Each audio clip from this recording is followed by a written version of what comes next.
Welcome to another episode of Preparing for the Unexpected. I'm your host, Alex Fullick, and as always, we like to talk about things related to crisis management, disaster recovery, business continuity, resilience, anything that helps you, your corporation, or your community prepare for, respond to, and overcome adverse situations. If you'd like to be a guest on the show, please feel free. You can find me on LinkedIn. I'm the only Alex Fullick there. I'm really easy to find, and I do respond to everything I get. Now, today's show, we're going to do something a little bit different. We're going to look back at some of the events of 2023, and then we're going to take a look forward to what might happen and what we should be concentrating on in 2024. And it's that time again. I want to welcome to the show, Regina Phelps. Regina, welcome back. Alex, it's been so long, 30 days. It's so good to see you, my friend. Yeah, actually, it's been less than that, believe it or not, because Really? Oh gosh, we're see, it recording flies by. we're recording a little earlier because Christmas Day would have been our normal recording day. So we're doing it a week early this time. That's right. That's But it's right. always great to see you. And I'm Yeah. looking forward to, oh boy, I wonder what news she has for me this week. Well, we've been on quite a roll lately of kind of depressing and heavy topics that I thought I would change it up today. Given the fact that it's almost the end of the year, I don't know about you, but I like to have some reflection as the year ends and as the new year is coming to us. And so I thought maybe what we could do is utilize today for that kind of a purpose and really looking at not just what's happened professionally and all the things that have gone on in the world, of course, but give us an opportunity to really reflect on our personal performance and how we've done in our job, but then also think about what we might want to do when we grow up next year.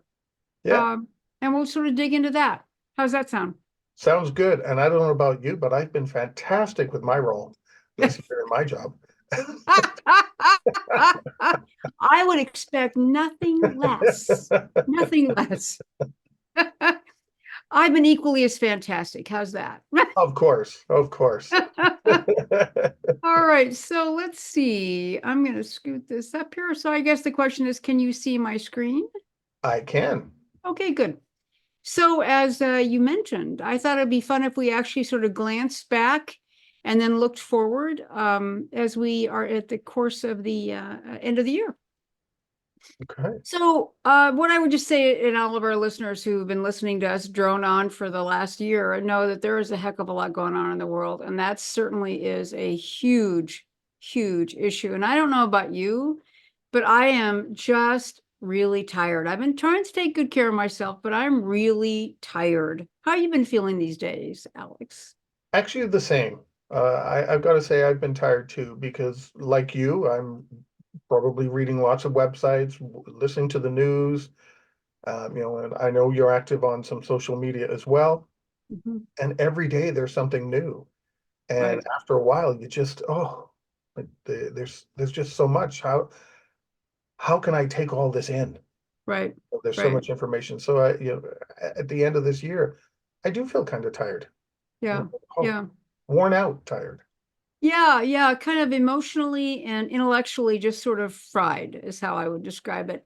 Yeah. Even though I've been trying to behave myself and really disconnect whenever I can, I'm still feeling the weight of the year, I guess is what I would say. And certainly, I mean, we have had a lot going on. And if you just I'm just going to quickly talk through a few things here.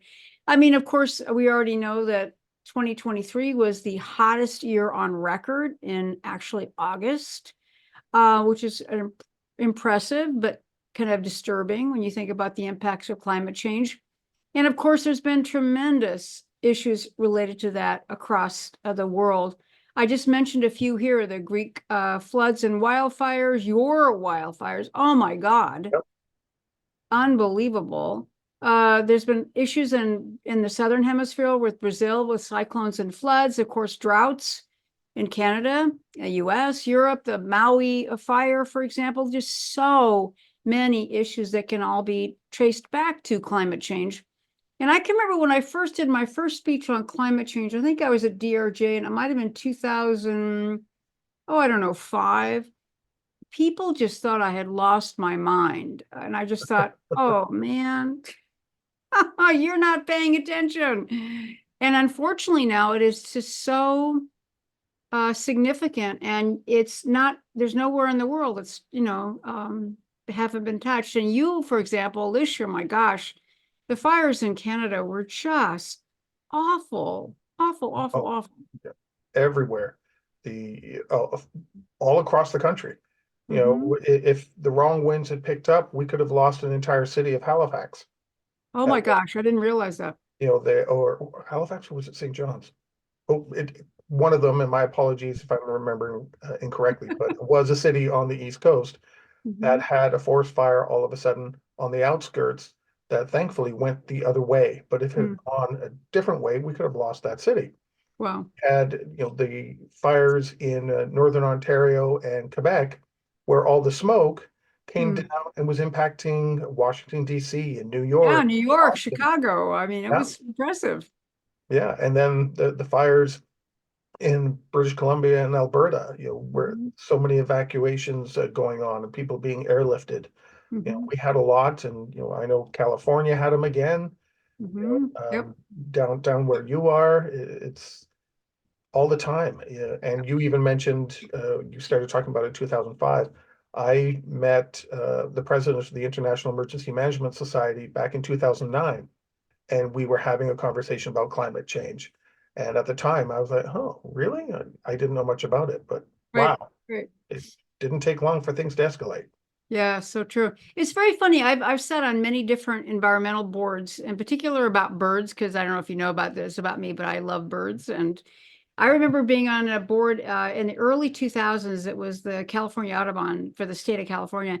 And we started talking about climate change and the impacts to birds and the impacts on wetlands and land in general. And when I first heard that, it was like 2002, I thought, really? And it really perked my interest. And because of that, I actually started doing a lot of research, and then I began to see, oh my God, pardon me, this is going to have a huge impact, not just on birds and the land, but of course, all of us in every way. And certainly in the kind of work that you and I do, and everybody that listens to this podcast more than likely does. So Yeah, it's a significant issue. And I think we're only going to see that continue to escalate. And I think this last year is by far the worst on record, not just for the temperature, but just for the impact on the land and to the people across the world.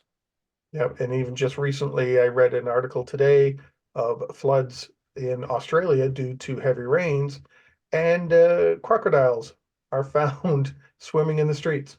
Oh my gosh, really? Oh my gosh. Yeah, I Wow. couldn't believe it. Wow. I remember I spent about a month in Australia. I think it was maybe in like 1999, 2000. And oh my gosh, the size of those crocodiles. I can't imagine something like that swimming down your street. Oh, Yeah, I know. scary thought. Scary thought. That's amazing. Amazing. So all the global uncertainty, and of course, you and I think have spent a lot of time talking about this over the last couple of sessions that we've done together, talking about the whole issue of Taiwan and how China continues to saber rattle against them. And of course, the impact that would have not only on Taiwan, but then of course the loss of TSMC, which is the largest semiconductor manufacturer in the world, and the impact that would have on every single person, every single industry. And then, of course, what's going on in China now with their global collapse as far as their economy.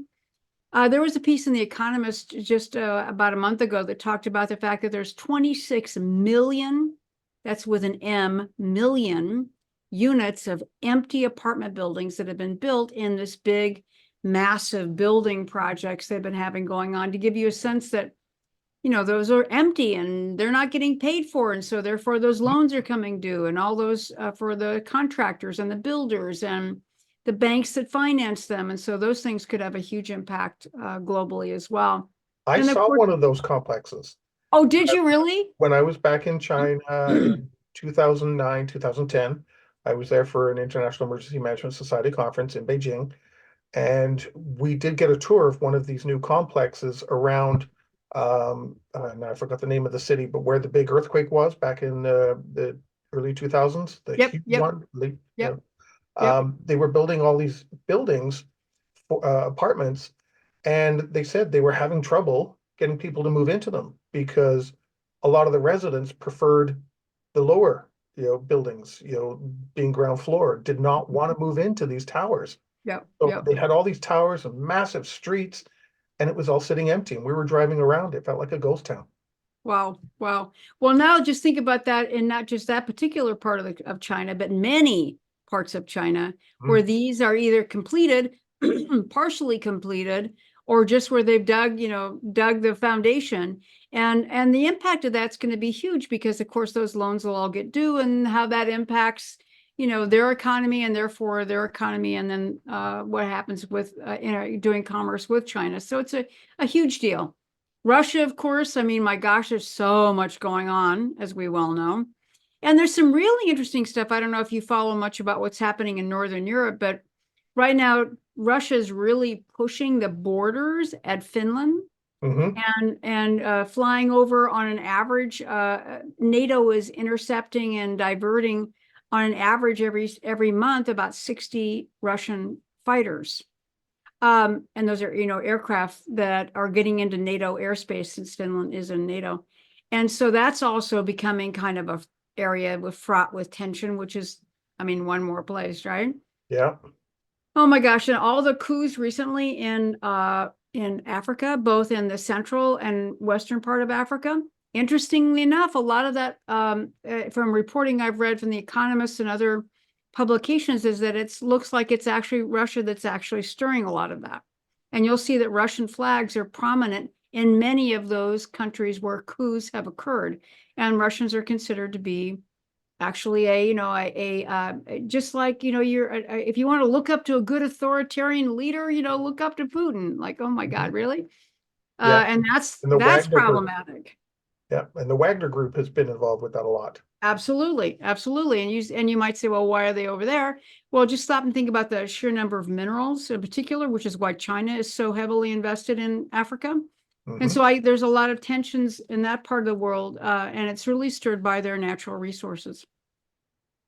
And then, of course, we still have this incredible global food insecurity, really fueled also, I want to say, by the Ukraine war, because they are the largest providers of wheat to the African continent. So you look at that particular issue, that kind of just global insecurity. I mean, we're looking at, essentially 3 or 4 major regions in the world with a lot going on, and everything's still at play. And that's what we're going to be heading into the new year with. None of that's going to be resolved. Yeah. And then, of course, there's just a whole list of crises that have happened this year, of which you might think, well, who cares about what's going on in Haiti or Sudan or Syria or whatever? I just want to say to you that every one of these crises began to catapult to the next crisis and begins to catapult to the next one. Just as if you couldn't imagine, that all of a sudden we'd have a war in Israel.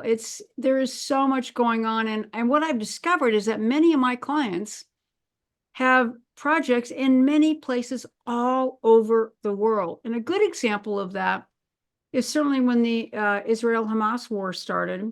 Turns out that when they really brought back men into active service in Israel, turns out that many of my clients who have technology businesses in Israel lost a lot of their tech engineers because they went back to the military.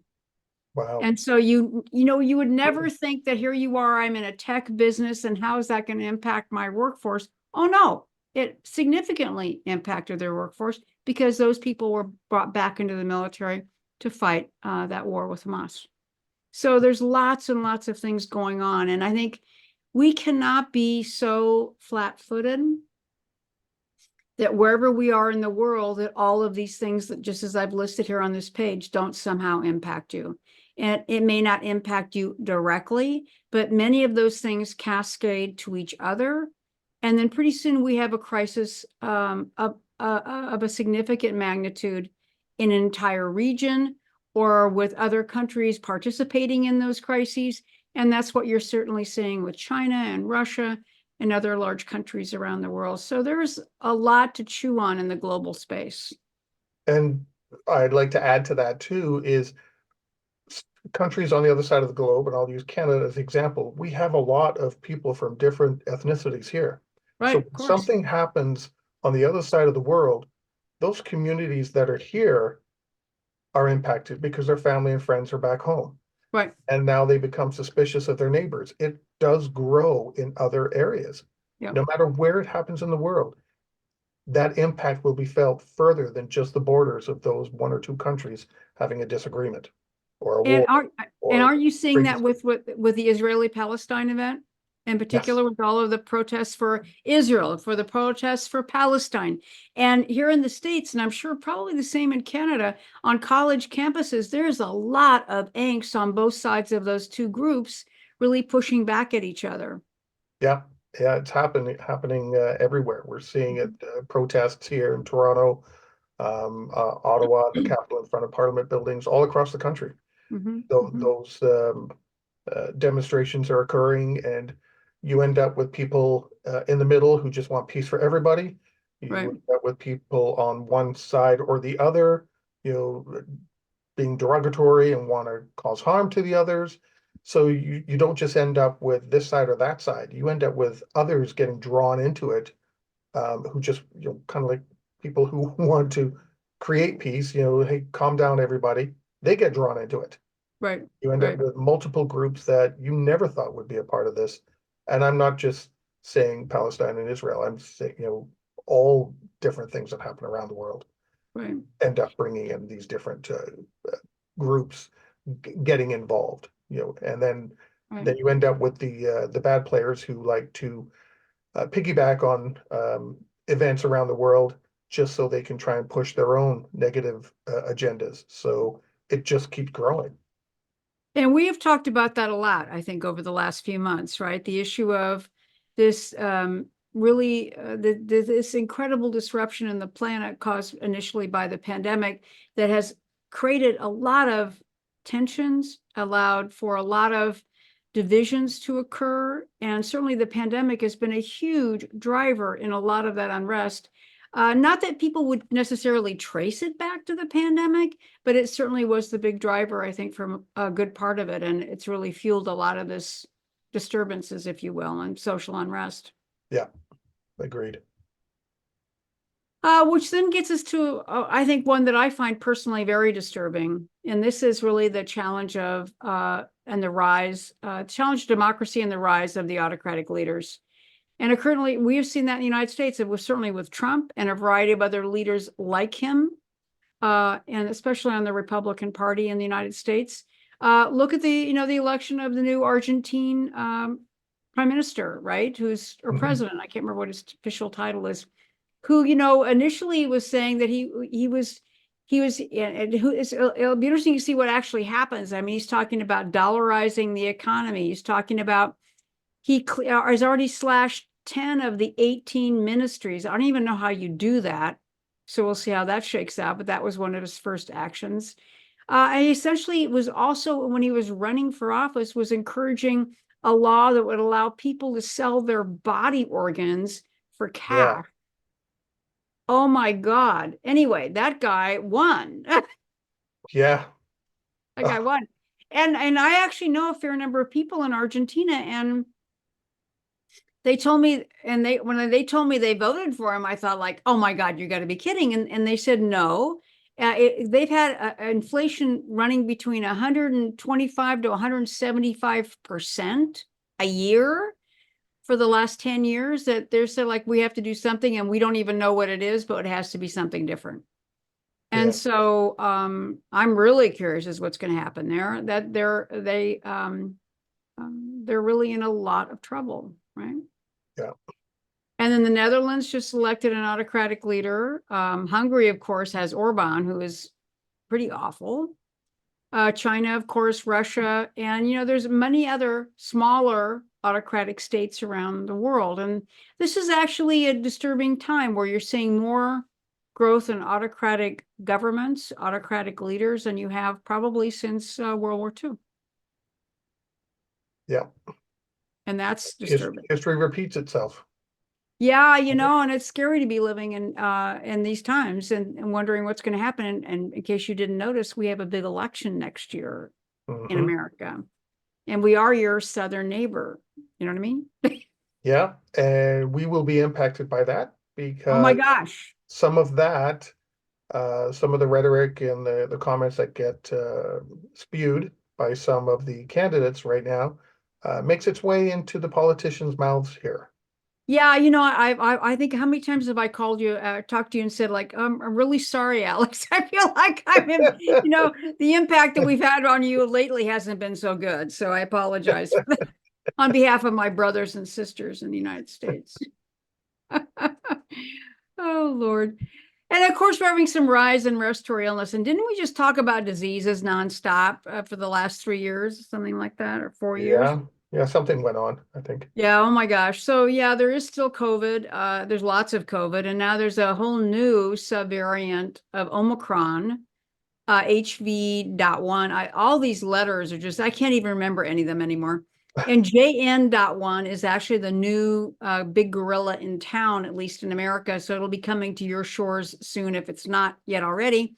And this is actually from, although I pulled it off the CDC website today, it's actually a timestamp as of the 9th of December. But you can see that JN.1, which is the purple in the bottom right-hand diagrams, is growing in size pretty much exponentially here, and it'll probably be taking over our nation, therefore probably yours as well, probably the world as well. It is highly infectious, doesn't seem to be any more significant in causing serious illness. The vaccines are effective. The new variant, the new bivalent, or not, it's not a bivalent any longer. It's actually the new Omicron vaccine is actually very effective against it. So if you have not got vaccinated, this is a good time. Influenza is on fire in America. I don't know about Canada, but we got a lot going on. A lot of flu. Are you seeing that? We have I don't know if it's a flu, but there is a real big cold that's been going around. Is it RSV? Probably RSV. Well, No? it's been RSV for the longest time was linked to kids for the longest time, but adults are getting this cold, and the cold seems to last 2 or 3 days, but there's a cough, a phlegm cough that hangs around for about 3 weeks. Oh God. Nobody seems to know what it is. It's just a cold. So it seems to be a cross between all kinds of different things right now. So it knocks you out for 2, 3 days, then you can go about your business. You just have this cold, this cough that lingers. Well, one of the things that's happening worldwide is that because we were so careful, well, not everybody, but a lot of people were careful for several years, that the widespread diseases that normally circulate and keep, people get, not everybody sick simultaneously, but everyone gets sick periodically. And so you have some sustained immunity. And then the next time it comes around, you may not get it, but maybe you get it the year or two after. Now, because we were, for the most part, many of us were not circulating in our normal fashion, what happened is that those particular illnesses are now coming back with a vengeance. Certainly that's the case for the flu. It's certainly the case for RSV, which has also been a huge issue in the States. And of course, COVID. But there are a variety of other, there's 5 different kinds of the common cold, which are all coronaviruses, by the way, but they've been around for a very long time. And so those are circulating as well. So yeah, there's a lot going on illness-wise. So I hope people are thinking about this if they listen to this before Christmas, if they're going to somebody's home, that they think about, thinking twice about going if you're ill, because all you need is one sick person in a house that's all closed up and the heat's on, and next thing you know is you got a bunch of sick people. And be thoughtful of your friends, neighbors, and family members. And on that note, I think we've come to the end of our first segment. We're looking back on 2023 with Regina Phelps, and we will be right back. If you liked that video, thumbs up. If you didn't like that video, thumbs down. But leave me a message and let me know your thoughts. Of course, don't forget to subscribe. And in the meantime, stay prepared, everybody.